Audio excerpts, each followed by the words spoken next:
Becca, Ron, Zach, Shannon, Marissa, your doll, and Lauren.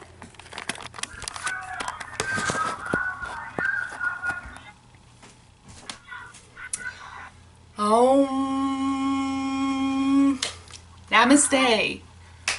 Some of you may remember my first speech, The 5 Dimensions of Health, where I briefly mentioned how I practice meditation to better my emotional and mental health.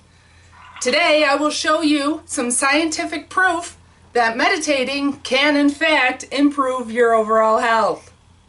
I am curious though and must ask, how many of you pray or practice prayer?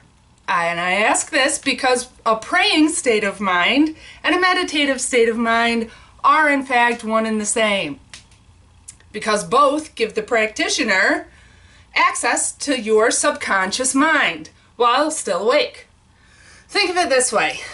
Your conscious mind is your thoughts and sound like yourself when you are awake. It sounds like you're talking to yourself. And your subconscious mind is in control when you dream or do things instinctually. That's your subconscious mind.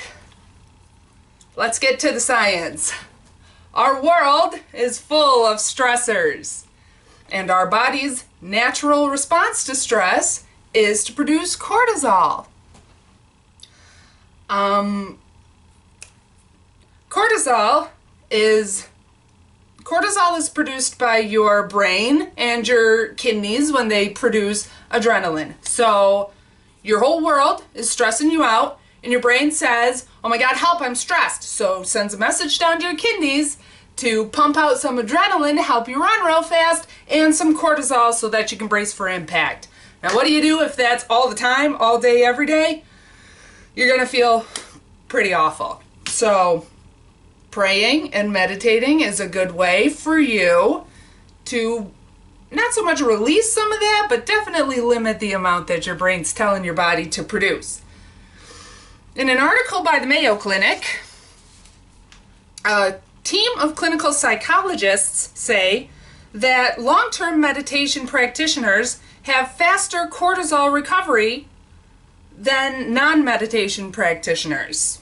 Cortisol is the chemical the brains produce in reaction to stressful events and encounters. So if you meditate or pray, you'll have faster recovery from that tensing up and brace for impact. Here I have an MRI scan. These are brain scans. And as you can see here in this picture, this is a baseline brain with about normal levels of activity. And here's the brain during meditation, during practicing prayer. Much more activity in the frontal lobes, excuse me. You can see basically throughout that there's more colors there. There's more activity. Your brain's working better. And I'm going to flip this over to show you another study we have here. These graphs are stress test scanner results, and they monitor the heart's activity of a novice meditator, a beginner, compared to that of an experienced meditator.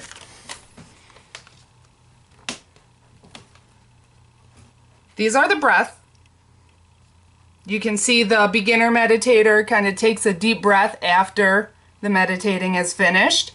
And over here, during meditation, this person's breathing is, it's pretty even.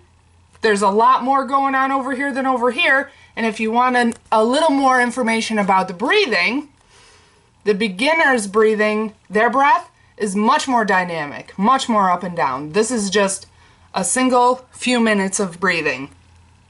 Over here, the experienced and practicing meditator, they have much more capacity for oxygen, and it's far more level than that over there. So they're getting more oxygen into their body just as their baseline, just regularly.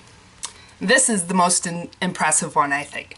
Down here at the bottom, these are one heartbeat from a beginner compared to an experienced practitioner. In one heartbeat, from someone who doesn't meditate very much, you have a lot of very tiny little lines. That's irregularities in blood flow and oxygen levels that you see there. Very scattered. Over here, much more defined. Much more just boop, boop, and down. See what I mean?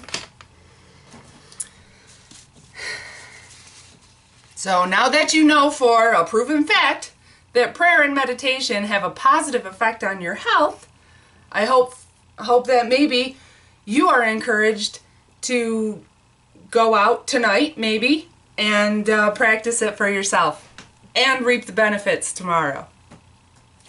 Namaste.